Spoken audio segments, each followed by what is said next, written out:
అందరికీ నమస్కారం. శ్రీనివాస్ చెప్పే కథలకు మీ అందరికీ స్వాగతం. ఇప్పుడు మనం వినబోయే సీరియల్ కొమ్మూరి సాంబశివరావు గారు రచించినటువంటి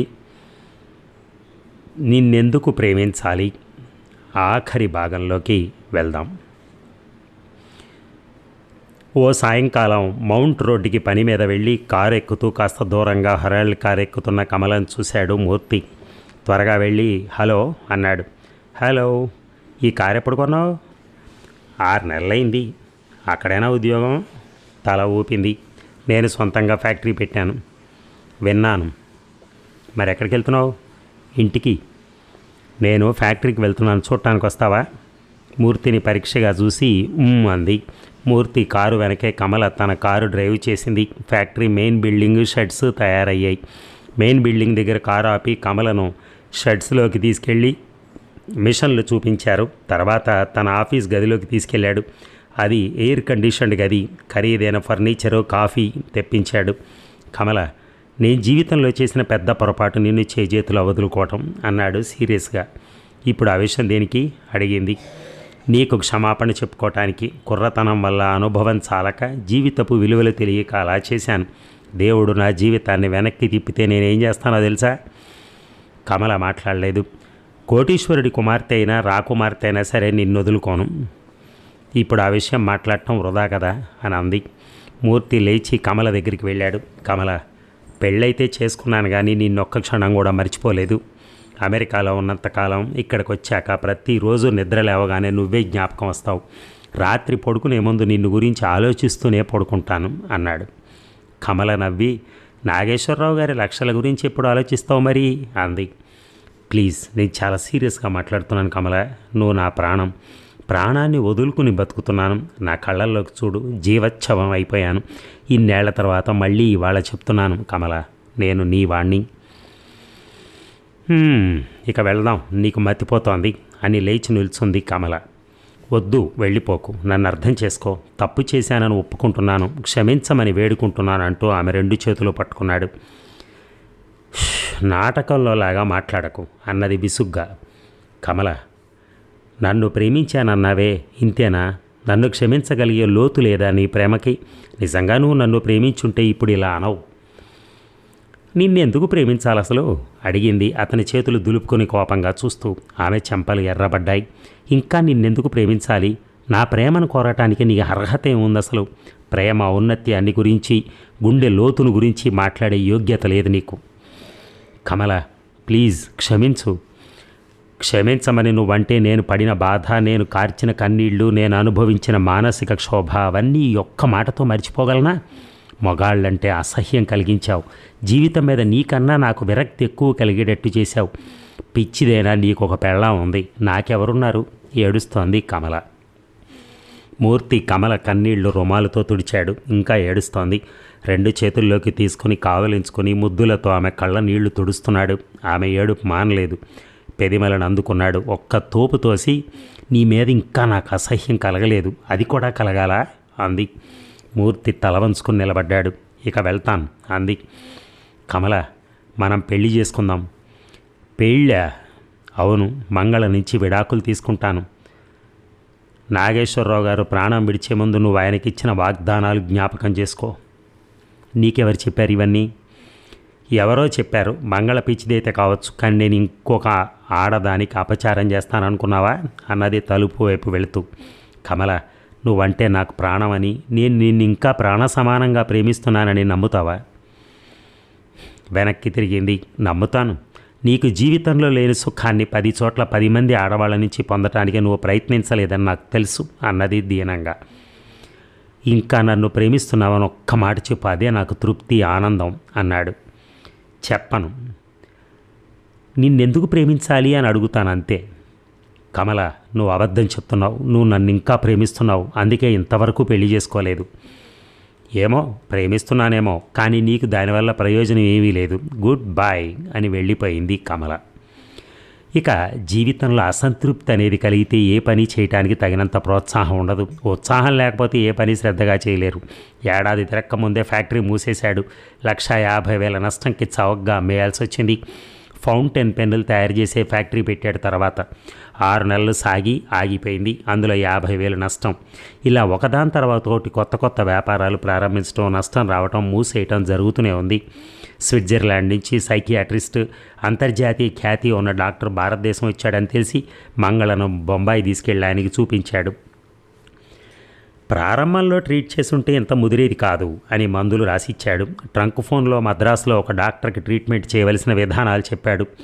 రోజు ఆ డాక్టరు ఇంటికొచ్చి మంగళను ట్రీట్ చేస్తున్నాడు. మంగళ ఎలా ఉంది? ఆ విదేశీ డాక్టర్ ఇచ్చిన మందులు ఏమైనా పనిచేశాయా అడిగింది కొడుకుని వెంకటలక్ష్మి. పని చేస్తున్నట్టే ఉన్నాయి, మునపటి కంటే చాలా నయ్యం చెప్పాడు మూర్తి. బట్టలు చింపడం, కేకలు వేయటం మానేసింది మంగళ. ఒక్కొక్క రోజు చాలా బుద్ధిగా ఉంటుంది. మూర్తిని తెలివిగా అవి ఇవి ప్రశ్నలు అడుగుతోంది. కమలను అప్పుడప్పుడు రాధ ఇంట్లోనో రాము ఇంట్లోనో చూస్తున్నాడు మూర్తి. పలకరించి ఊరుకుంటాడు. ఇంకొక సంవత్సరం గడిచిపోయింది. నేను ఉద్యోగానికి ప్రయత్నిస్తున్నాను చెప్పాడు మూర్తి తమ్ముడికి. ఏ సొంతంగా ఇక వ్యాపారం చేయవా? చేసేందుకేమీ లేదు. అంటే ఆస్తి అంతా అప్పుల పాలైంది. అప్పుల వాళ్ళన్నీ తీసేసుకున్నారు. మేము ఉంటున్న ఇంటి మీద కూడా డిగ్రీ తీసుకుంటున్నారు. 8 లక్షలు 2 ఏళ్లలో పోగొట్టావా? మూర్తి నవ్వాడు. డబ్బు పోయిందనే చింత లేదు అతనికి. 2 నెలల తర్వాత అద్దీంట్లోకి వెళ్ళాడు. ఒక ఇంజనీరింగ్ కంపెనీలో అసిస్టెంట్గా ఉద్యోగం దొరికింది. మూర్తి కన్నా పెద్ద చదువులు చదివిన వాళ్ళు చాలామంది ఉన్నారు దేశంలో. విదేశ డిప్లొమాల మీద మోజు తగ్గింది. అందుకే 300 జీతం వచ్చే ఉద్యోగంలో చేరక తప్పింది కాదు. మా కంపెనీలో అంతకన్నా మంచి ఉద్యోగం దొరుకుతుంది చెప్పాడు రాము. నో థ్యాంక్స్, నా తంటాలు నేను పడతాను అన్నాడు మూర్తి. కారు అమ్మేశాడు. తయారు తప్ప ఇంట్లో వేరే నౌకరు కూడా లేరు. మంగళకు బాగా నయమవుతోంది. బయటికి తీసుకెళ్లొచ్చని ధైర్యం వచ్చింది. అప్పుడప్పుడు బీచ్కో, సినిమాకో, పార్కుకో తీసుకెళ్తున్నాడు మూర్తి. మూర్తి అని పిలిచేది మంగళ. అతనంటే ప్రాణం. అతని ఇంటికి ఏ రోజైనా ఆలస్యంగా వస్తే గిలగిలలాడిపోయేది. ఇంకొక 6 నెలలు గడిచాయి. మంగళకు పిచ్చి పూర్తిగా పోయింది. ఇక బాగా పరిచయం ఉన్నవాళ్ళు మంగళం చూసి జాలిపడేవాళ్ళు. ఐశ్వర్యం అంతా పోయాక పిచ్చిపోయిందని, తండ్రి బ్రతుకుంటే పిచ్చి కుదిరినందుకు ఎంత సంతోషించేవాడో అనేవాళ్ళు. మంగళను తరచూ రాధ ఇంటికి, రాము ఇంటికి తీసుకెళ్లేవాడు మూర్తి. ఎవరితోనూ మంగళ ఎక్కువగా మాట్లాడేది కాదు. రాముకి 2 పిల్లలు. ఆ పిల్లల్ని ముద్దు చేస్తూ వాళ్లతో ఆడుకుంటూ గడిపేది. ఓ రోజున మూర్తి మంగళ బీచ్కి వెళ్ళారు. ఇంటికి తిరిగి రావడానికి బస్సులో ఎంతసేపటికి చోటు దొరకలేదు. 1.5 నిలబడి చివరికి సైకిల్ రిక్షాలో ఇంటికొచ్చారు. భోజనం చేసి మంగళ తన గదిలోకి వెళ్ళింది. పిచ్చి కుదిరినా కూడా మూర్తి మంగళ గదిలోకి రాత్రిళ్ళు వెళ్ళేవాడు కాదు. తాయారు తోడు పడుకునేది. మంగళ పిలిచాడు మూర్తి. అన్నది చిన్న నవ్వు నవ్వి. నీ డబ్బంతా పోగొట్టినందుకు నన్ను తిట్టుకుంటున్నావా? పోతే పోయింది, మళ్ళీ నువ్వు సంపాదించవచ్చు. దగ్గరికి వెళ్ళి నేను నిజంగా అప్రయోజకుణ్ణి, అసమర్థుణ్ణి కాను అన్నాడు. ఎవరన్నారు ఆ మాట అని క్షణమాగి, ఓ విషయం అడుగుతాను చెప్తావా అంది. అడుగు.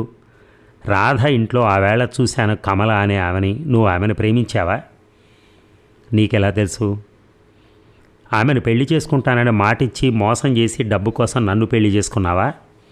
ఈ విషయాలన్నీ నీకెవరు చెప్పారు? నిజమో కాదో చెప్పు. అవును నిజమే అని. నిన్ను డబ్బు కోసం కాదు అని గొణిగాడు. మంగళ కళ్ళ వెంట నీళ్లు కారుతున్నాయి. నా వల్ల నీకు, నాన్నకి, ఆ కమలకి అందరికీ కష్టాలు తప్ప. అలా ఏడవకు మంగళ, నువ్వంటే నాకు చాలా ఇష్టం అని ఆమెను చేతుల్లోకి తీసుకున్నాడు. తడిగా ఉన్న ఆమె చెంపలని ముద్దు పెట్టుకున్నాడు. మంగళ ఆనందంతో అతని మెడ చుట్టూ చేతులు వేసి, మూర్తి నిజంగానేనా అని ముద్దు పెట్టుకుంది.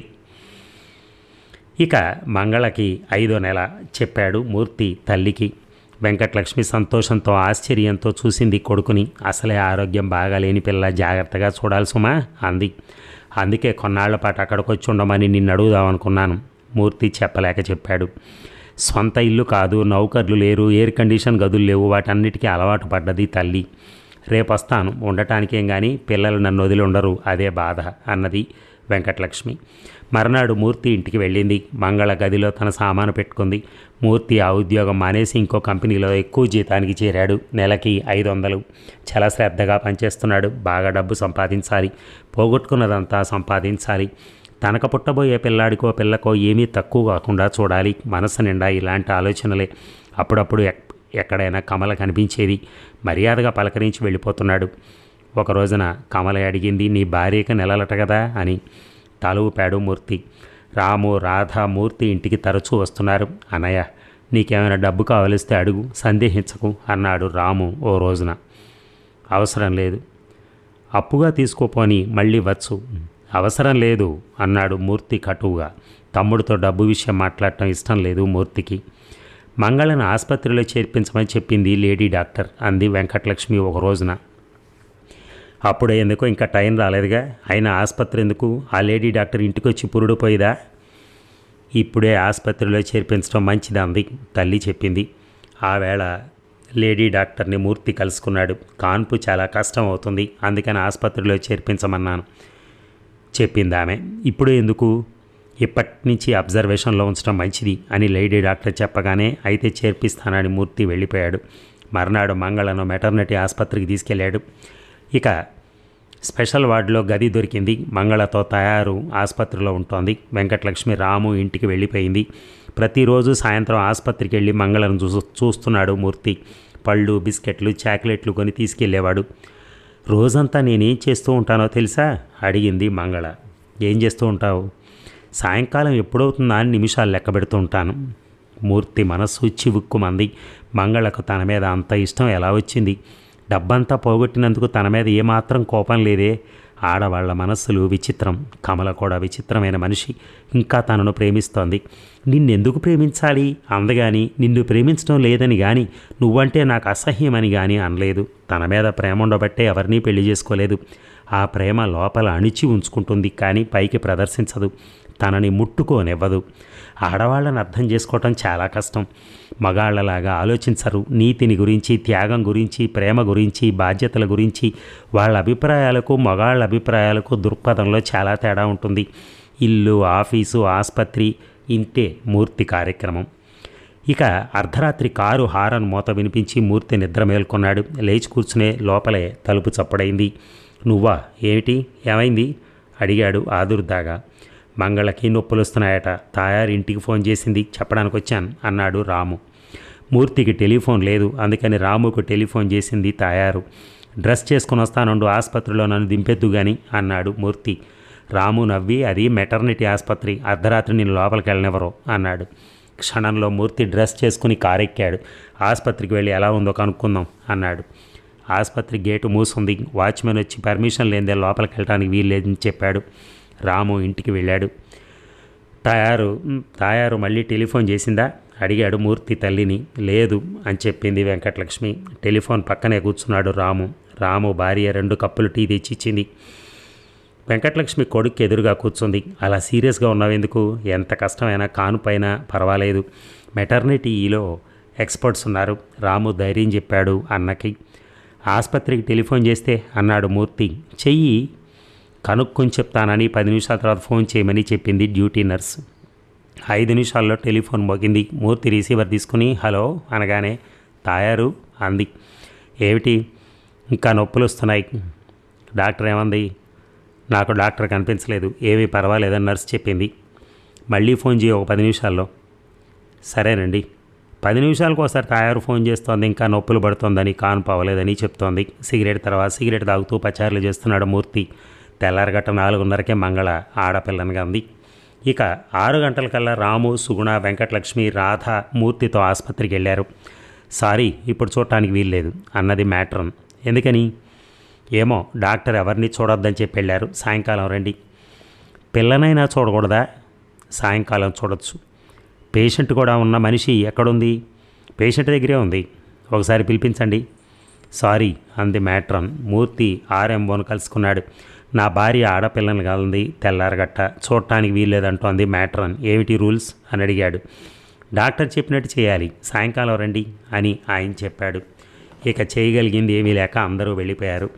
మూర్తి ఆఫీస్కి వెళ్ళాడు కానీ పని ఏమీ చేయలేకపోయాడు. మధ్యాహ్నం సెలవు పెట్టి ఇంటికి బయలుదేరాడు. ఇంటికి వెళ్ళబుద్ధి పుట్టగా రాము ఇంటికి వెళ్ళాడు. సాయంకాలం 5 గంటలకు అందరూ మళ్ళీ ఆసుపత్రికి వెళ్ళారు. తాయారు మంగళ గది ముందు నిల్చొని ఏడుస్తోంది. ఏమైంది అడిగాడు మూర్తి ఆదుర్దాగా. లోపలికి వెళ్ళమని తాయారు సైగ చేసింది.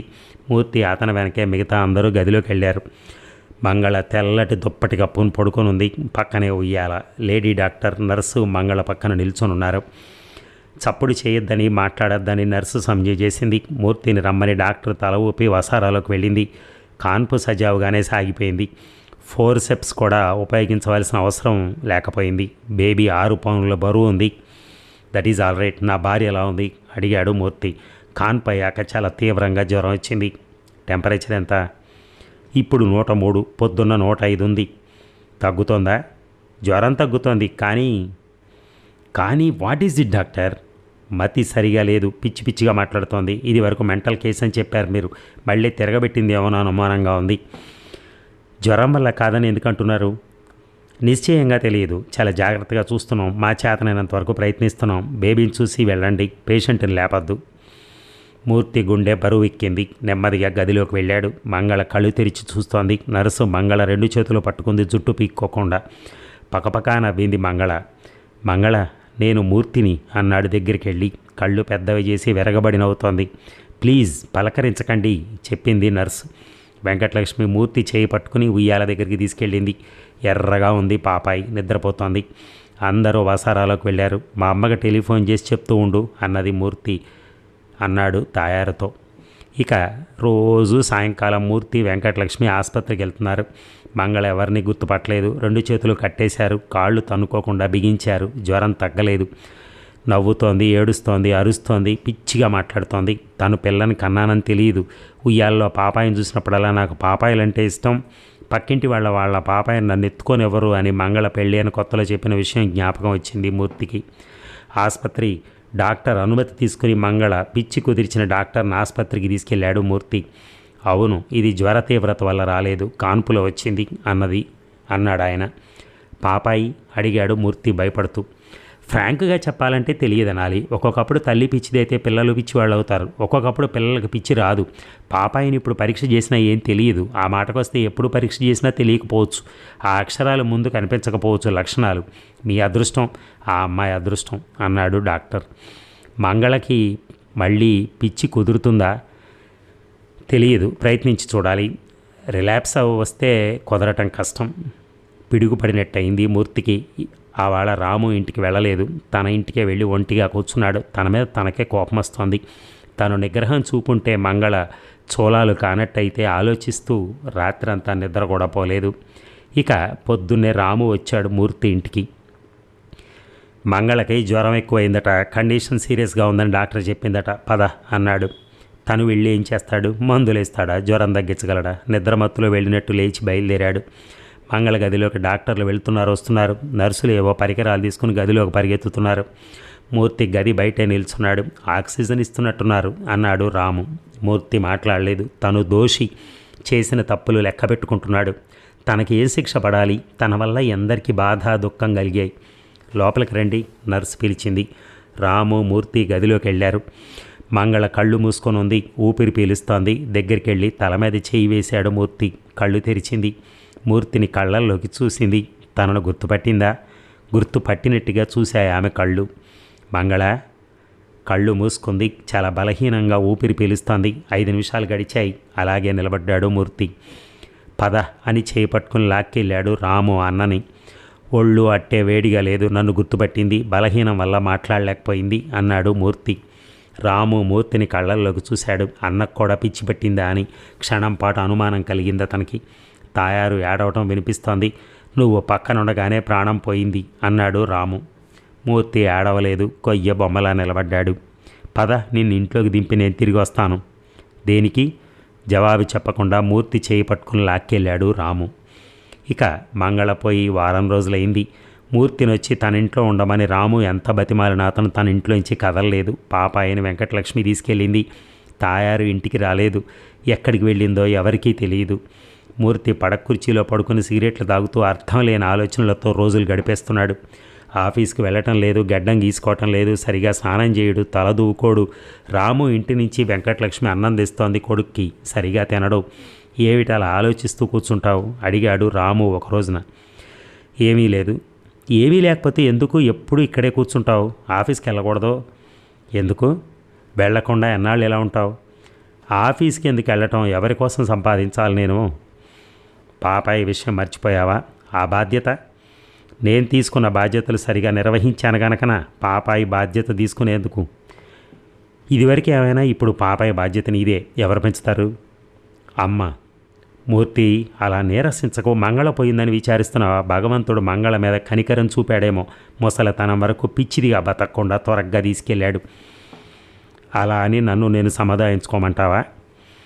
సముదాయించుకోకు. మంగళను కష్టపెట్టానని, ఆమె డబ్బు నాశనం చేశానని, ఆమె చావుకు కారకునని అనుకో. అలా అనుకోవటంలో తప్పు లేదు. కానీ ఇలా గడ్డం పెంచుకొని పడకుర్చీలు కూర్చుంటాయం వృధా చేయటం తప్పు. మరేం చేయమంటావు? మంగళ డబ్బు తగలేసావు. ఆ డబ్బంతా సంపాదించి మంగళ కూతురికి ఇవ్వు. మంగళ కూతుర్ని ప్రేమతో, ఆపేక్షతో బాధ్యత తీసుకుని పెంచు. మంగళ ఆత్మ సంతోషిస్తుంది అని రాము వెళ్ళిపోయాడు. రాము చెప్పిన విషయాలు ఆలోచిస్తూ కూర్చున్నాడు మూర్తి. చీకటి పట్టం గమనించలేదు. ఇంటి ముందు కారు ఆగటం చూడలేదు. మూర్తి ఉలిక్కిపడి లేచాడు. ఎదురుగా నిల్చుంది కమల. కమల దీపం స్విచ్ నొక్కింది. కళ్ళల్లో నీళ్లు మెరుస్తున్నాయి. ఎందుకు ఆ కళ్ళ నీళ్లు అడిగాడు మూర్తి. నిన్ను చూసి సంతోషించమంటావా? ఏమిటి మూర్తి, ఎందుకు ఇలా అయిపోయావు? కర్మ కర్మ కర్మ. కష్టాలు ఎక్కువైనప్పుడు కాళ్ళు బారజాపటానికి కర్మ ఒకటి దొరుకుతుంది తేరగా. నన్ను తిట్టడానికి వచ్చావా? కాదు, నీకు ధైర్యం చెప్పడానికి వచ్చాను. దేనికి ధైర్యం? నీలో ఇంకా ఊపిరుంది, నీలో ఇంకా ప్రాణం ఉంది అని చెప్పడానికి వచ్చాను. మూర్తి మొహం చేతుల్లో పెట్టుకుని ఏడుస్తున్నాడు. మూర్తి, చిన్నపిల్లాడి మళ్ళీ ఏమిటిది? లే. కమల, నేను ఒంటిగాడిని అయిపోయాను. నేనెవరికీ అక్కర్లేదు. రాముకి, అమ్మకి నా మీద జాలి అంతే. నిజానికి నేనెవరికీ అక్కర్లేదు. చీర కొంగుతో అతని కళ్ళ నీళ్లు తుడిచింది కమల. మూర్తి, ఏడవకు. నువ్వు ఏడిస్తే నేను భరించలేను అంది. కమల, నువ్వైనా నన్ను క్షమించగలవా? అబ్బా, అంత పెద్ద మాట వద్దు. కమల అంటూ లేచి నిల్చున్నాడు మూర్తి. నీరసం వల్ల నిల్చోలేక నేల మీద కూర్చున్నాడు. మూర్తి అంటూ కమల కూడా నేల మీద అతని పక్కన కూర్చుంది. మూర్తి ఆమె ఒళ్ళో తలపెట్టుకుని ఏడుస్తున్నాడు. కమల కళ్ళ వెంట కూడా నీళ్లు ధారలుగా కారుతున్నాయి. కమల, నన్ను ఒంటిగా వదిలి వెళ్ళకు. వెళ్ళను మూర్తి, నువ్వు నా దగ్గరే ఉండాలి. అతని తల నిమిరింది. చెప్పు కమల. ఏం చెప్పను? నన్ను క్షమించానని చెప్పు. నన్ను వదిలి వెళ్ళనని చెప్పు. నన్ను పెళ్లి చేసుకుంటానని చెప్పు. ఇప్పుడు కాదు, ఇప్పుడు అలా మాట్లాడకూడదు మీరు. మరెప్పుడు? నువ్వు లేచి తిరుగు, మళ్ళీ మనుషుల్లో పడు. నువ్వు మాట ఇస్తే నేను మాట తప్పలేదు, తప్పను. లే, అన్నందెందు కానీ. అన్నమా? అవును, నేను కలిపి పెడతాను రా అని అతన్ని లాక్కెళ్ళింది. అన్నం తింటూ కమల అన్నాడు. ఏమిటి?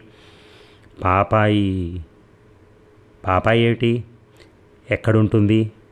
మన దగ్గరే. నాకు పిల్లలంటే చాలా ఇష్టం అంది కమల. అదండి మరి. ఒక తల్లి లేకపోయినా, ఆ తల్లి పోయినా, ఆ బాధ్యత ఆమె తీసుకుని ఆ స్నేహితుడిని కూడా కాపాడుకుందామనే ప్రయత్నంలో ఆమె ముందుకెళ్తోంది. ఏది ఏమైనా ఈ సీరియల్ ఇంతటితో సమాప్తం. Thank you very much. ధన్యవాదాలు.